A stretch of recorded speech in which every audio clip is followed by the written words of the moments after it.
Hello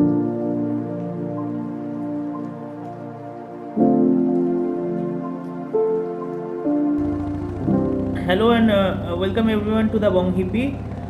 এই ব্লগটা basically আমাদের 3 বন্ধু মিলে আমরা একটা ছোট্ট বাইক রাইড করেছিলাম কিছুদিন আগে সবুজ দ্বীপে, সেটার ওপরে তৈরি। সবুজ দ্বীপ বেসিক্যালি গঙ্গার ওপরে একটা ছোট্ট আইল্যান্ড, হুগলি জেলায় গুপ্তিপাড়া ঘাট, শান্তিপুর থেকে গুপ্তিপাড়া ঘাট পেরিয়ে সোমরা বাজার হয়ে যেতে হয়। তো চলো তোমাদের সাথে শেয়ার করি আমাদের সবুজ দ্বীপের ঘোরার কিছু মোমেন্টস। তো এই জাস্ট সবুজ দ্বীপে এসে পৌঁছলাম, এখনো সবুজ দ্বীপে পৌঁছায়নি। সোমরা বাজার থেকে একটুখানি ভেতরে আসতে হয়, আসার পরে এখান থেকে নৌকা নিয়ে তারপর সবুজ দ্বীপে যেতে হবে।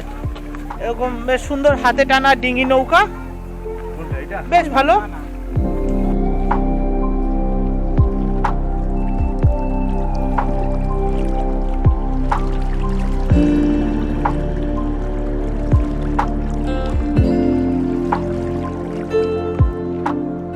আমরা এই জাস্ট সবুজ দ্বীপে পৌঁছেছি নৌকা করে। সোমরা বাজার থেকে মোটামুটি মিনিট 20 মতো লাগে। খুব সকালবেলা, মানে এখন বাজে হচ্ছে 9:30, তাই জন্য এখন খুব একটা লোকজন নেই। মানে বেশ ভালো কিছু ছোট ছোট কটেজ মতো আছে, আর যেরকম এরকম খাবারের জায়গা, বললে এরা দেশি মুরগি কেটে খাইয়ে দেবে।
এটা ছিল আমাদের কয়েক ঘন্টা সবুজ দ্বীপ ভ্রমণ বলতে পারো।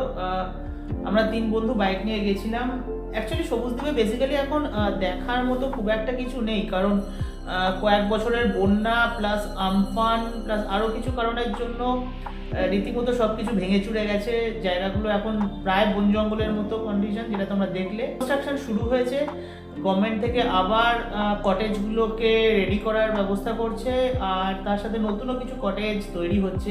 লোকাল লোকজনদের সাথে কথা বলে আমরা যেটুকু শুনলাম, হয়তো আর 1-2 বছরের মধ্যে সবুজ দ্বীপ আবার আগের মতো সাজানো গোছানো হয়ে যাবে। So let's hope for the best. আর থ্যাংক ইউ ব্লগটা দেখার জন্য। যদি তোমাদের ভালো লেগে থাকে তো প্লিজ লাইক করো, শেয়ার করো, আর এরকম আরও ব্লগ দেখার জন্য বং হিপিকে সাবস্ক্রাইব করো। And till then, peace. আচ্ছা হ্যাঁ, বলা হয়নি, এই ব্লগের শেষে একটা ছোট্ট স্পুফ মতো আমরা 3 বন্ধু মিলে বানিয়েছিলাম। সেটা আশা করি তোমাদের ভালো লাগবে, মানে জাস্ট টাইম পাসের মতো করে তৈরি করা।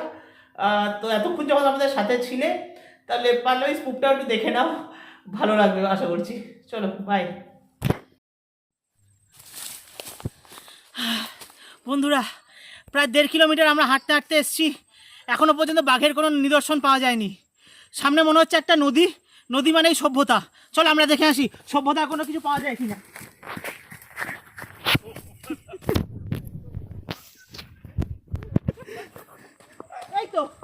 তো পেয়ে গেছি আমরা বাঘের পায়ের ছাপ। এই বাঘের পায়ের ছাপ, এই যে পাতা, আমার মনে হচ্ছে বাঘটা খানিকক্ষণ আগেই পাতাটা খেয়ে গেছিল অর্ধেক, বাকি অর্ধেক পড়ে রয়েছে। আরও বাঘের পায়ের ছাপ রয়েছে। এই সোজা নদী, এই নদী বরাবর বাঘটা গেছে হচ্ছে মাছ ধরতে। মোটামুটি বাঘটা গিয়ে শান্তিপুর বাজারে মাছটা আজকে বেশ ভালো মার্কেট পেয়ে যাবে। রাসের পরে প্রায় 150 টাকা দিয়ে মাছটাকে বিক্রি করবে। তো এই